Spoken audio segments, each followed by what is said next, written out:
If you are looking for more funding for your real estate deals, regardless of your experience, regardless of what any institutional lender or banker or hard money lender would say, don't go anywhere because I'm getting ready to plug you into the money to fund your deals.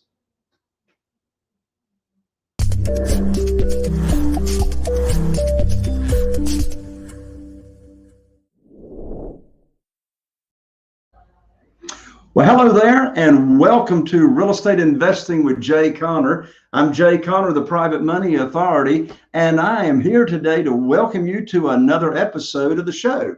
If you're brand new to the show, we talk all things real estate here, how to find deals creatively like no other real estate investors know about, how to get your deals funded, and again, all topics related to real estate investing. I've got an amazing guest to bring on here to share with you today, a good friend of mine that's going to talk to you and to me about a way he finds deals in this market today where it's very, very hard to find deals, and you are going to love this guest. But before I introduce him to you, I've got a free gift for you, and that is my brand new book that just got released.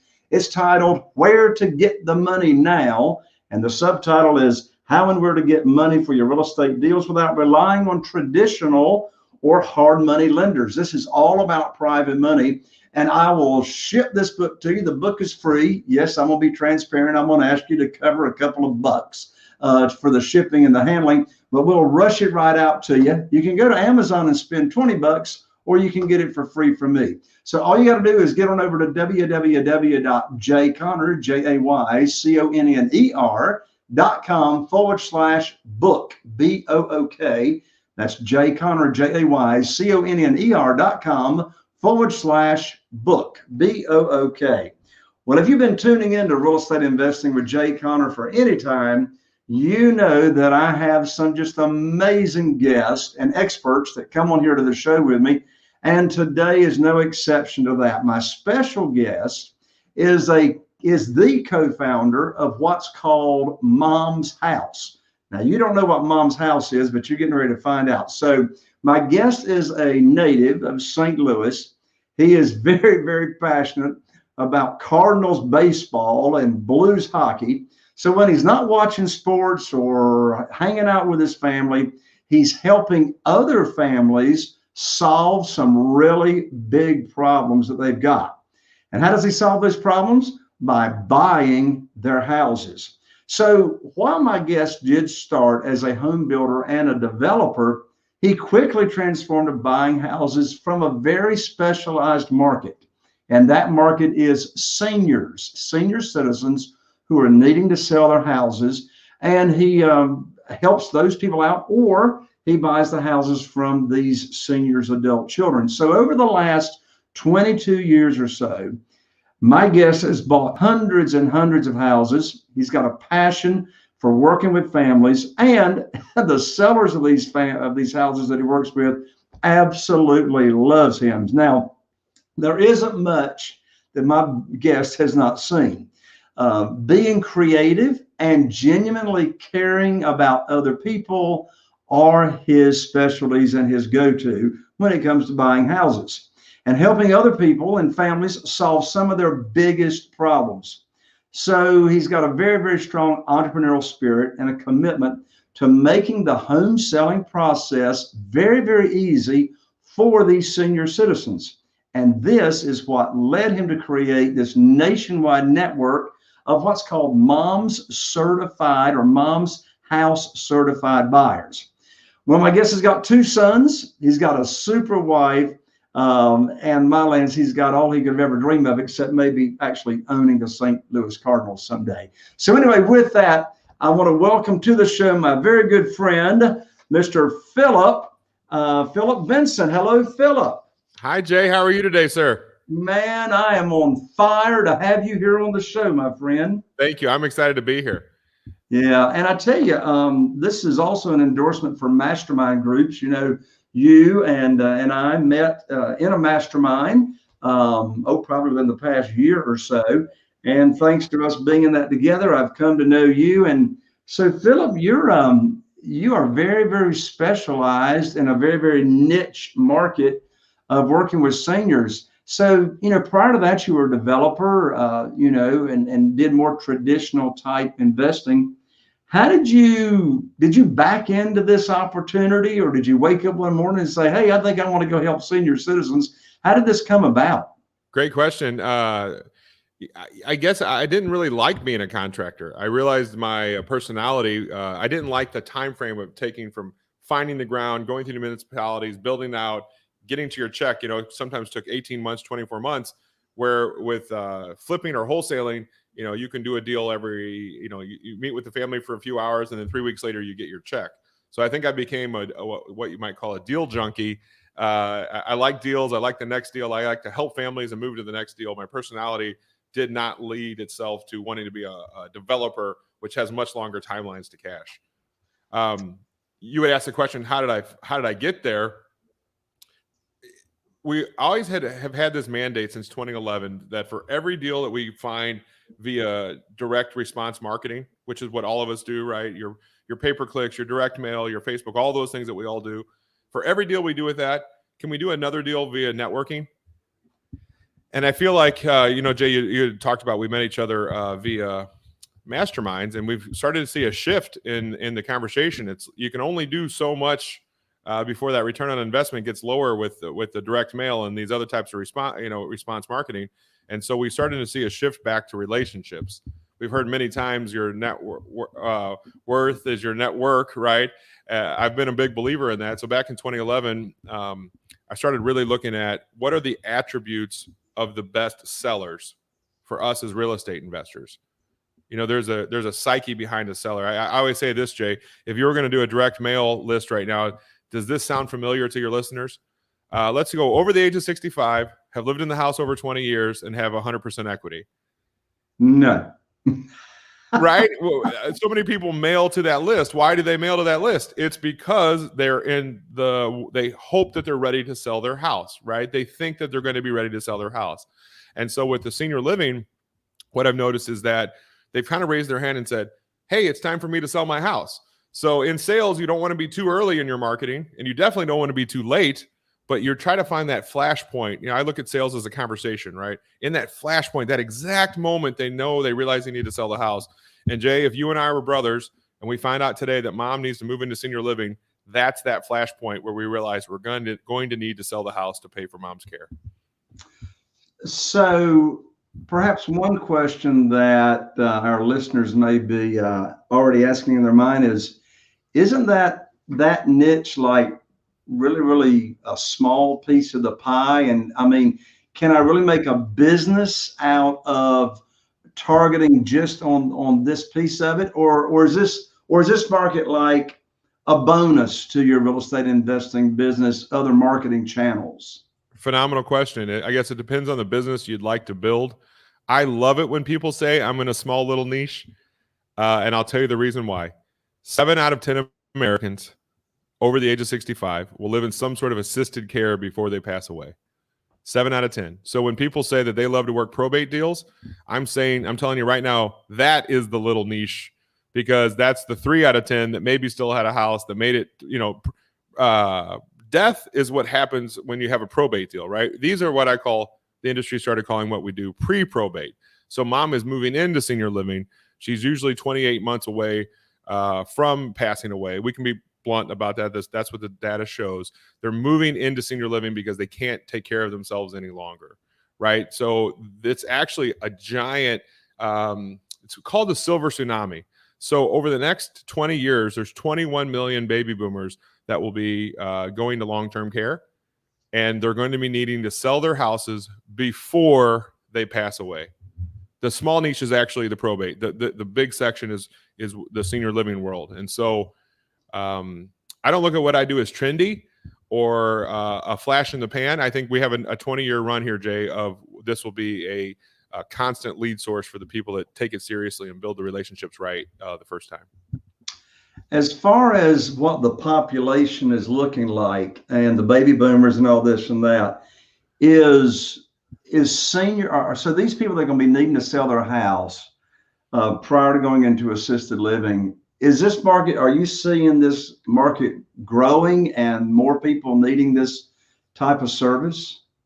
Definitely. I think what's happening right now with the COVID world or the post-COVID world is the type of senior living they're moving into might be changing from the big box communities to the smaller residential assisted living communities.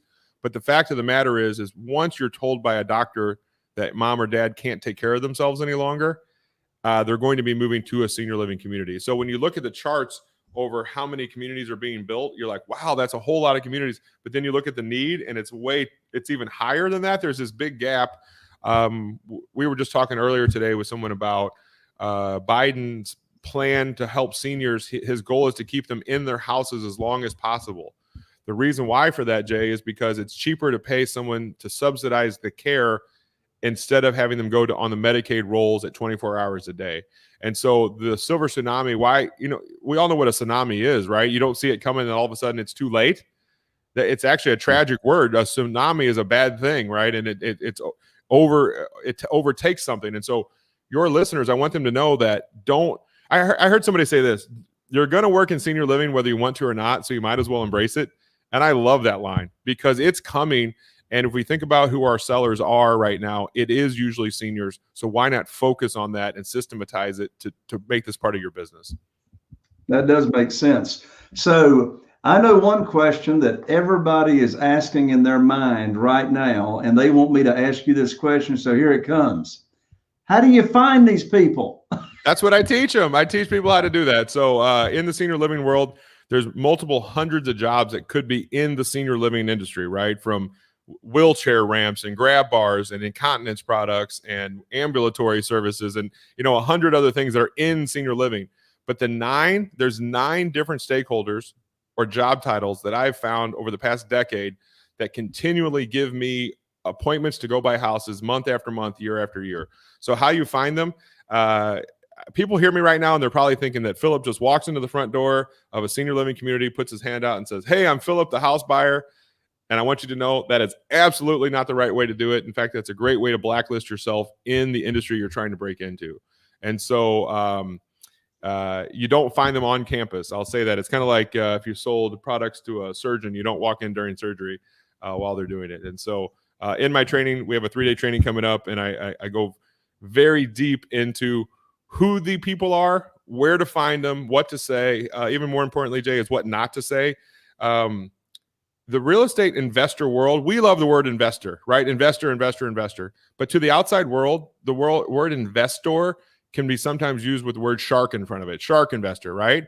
And when you start talking about the word seniors, a class of people that already get taken advantage of more than anyone else, you can see why I had to create the sensitivity training for people. I don't need any old investor in my group. I need investors that'll take this training seriously, so that way they can become a tool that the senior living industry uses to help them with a problem that they have. That the home buying part, Jay, is the easy part. So the industry has a problem. They don't want, here's a sentence that's, with $100,000. If your listeners want to write this down, I say, do you ever have a situation where they want to move mom in, but they can't until they get the house sold? And every person I talk to in senior living, they always chuckle. They're like, Phil, every day, that's what we deal with. And I say, are you working with anyone that's going through that right now? So in my second sentence, I've just asked for the sale. I didn't say I'm an investor, and I definitely didn't say I'm a realtor, but I let them know that I fix a problem that they know that they just laughed about. It's such a big problem that they know that they have this problem. I fix that problem. I'm not there to list their house. I'm there to buy their house. I'm there to help that family unlock that equity out of their house so they can move mom in quicker with the cash, the equity that's in that home. Because when you move mom into senior living, the number one thing that matters is where is mom going to get the best care? And follow it up very quickly with how in the world are we going to pay for this? And what are we going to do with the house and the stuff? And so my investors specialize in the house and the stuff, the things that we want. Do you want to know why these are the 6? There's 6 reasons why these are the best leads. Do you think your listeners will enjoy hearing why? Well, yeah, I want to hear it myself. Okay, there's 6 reasons. I'll take the Pepsi challenge with anyone on leads that they're working. So reason number 1, these families need to sell their house versus want to sell their house. So when you think about like cold calling and other types of marketing that are out there, think about the leads that you've been getting, right? They'll say something like, well, I'll sell my house for the right price, right? That's not true motivation. With the people moving mom into senior living, they have real motivation to sell it. So they need to sell it versus want to sell it. The second thing is they almost always have 100% equity. we're looking for people that have equity in their homes, right? We don't want people that are over leveraged. Having equity is good for investors. The third thing is, these are houses that as investors, we can add value to, meaning even if they're clean, they're usually grandma clean, they're usually dated, and they're definitely full of stuff, full of life. I wouldn't quite say hoarders. Maybe they were aggressive collectors is a nice way to say they had a lot of stuff. A lot of life happened. So that house will not be retail ready anytime soon.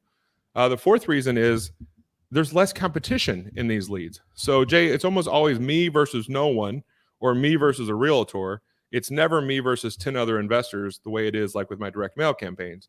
So there's less competition. The fifth reason is probably my favorite.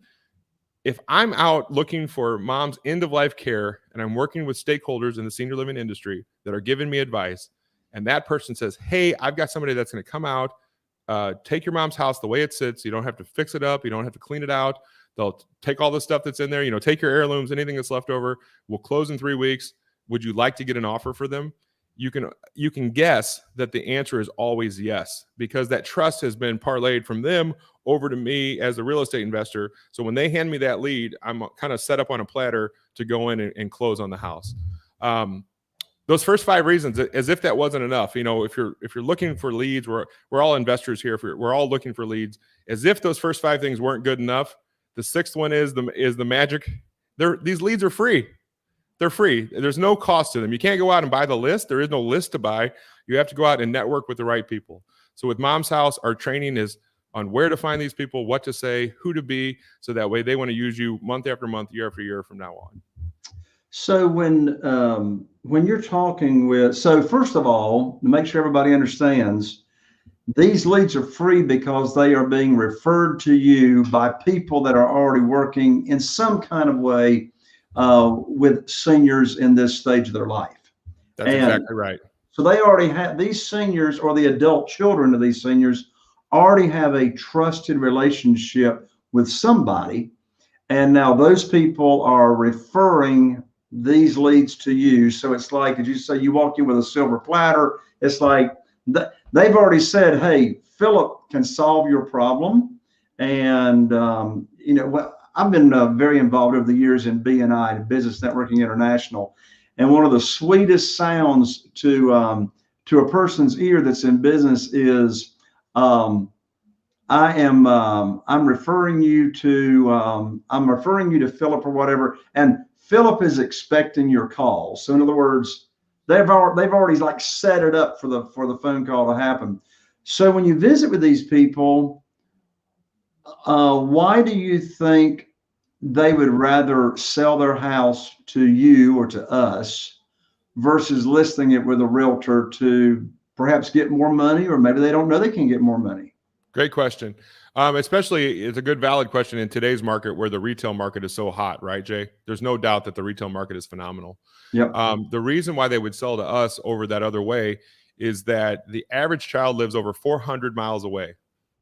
Wow. So when you find, then there's usually one daughter left that's there. We call her daughter Judy. Jay, we used to call her daughter Karen, but the word Karen has had a bad year and a half in the public's eye, so we don't call her daughter Karen anymore.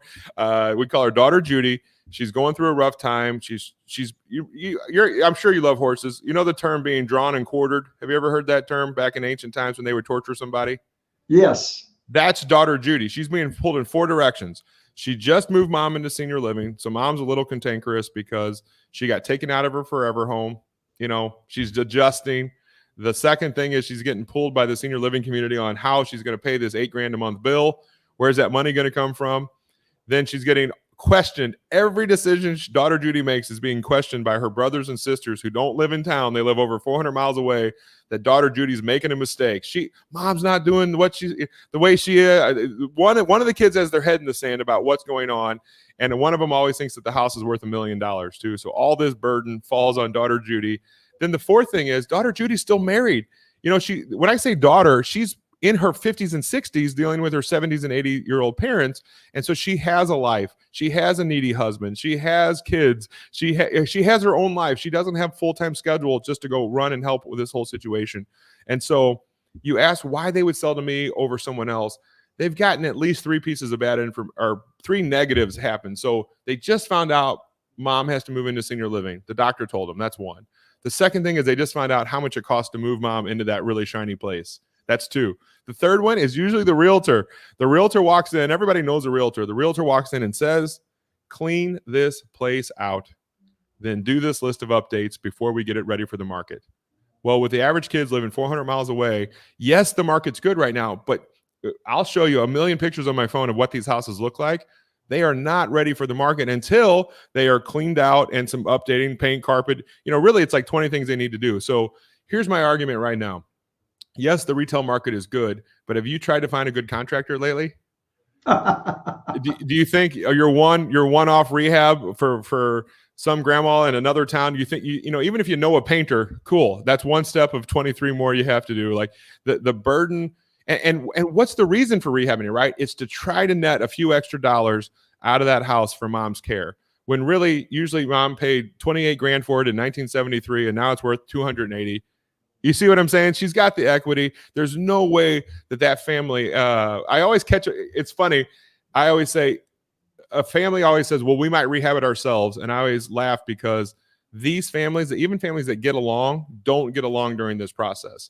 They argue over who's going to get mom's crock pot or who's going to get mom's skillet and who's going to get mom's salt and pepper shakers. Do you think that they're going to be able to do a rehab and pick out kitchen colors when they can't even, you see what I'm saying? They just don't want to, Jay. They don't want to rehab the house. They don't want to get it ready.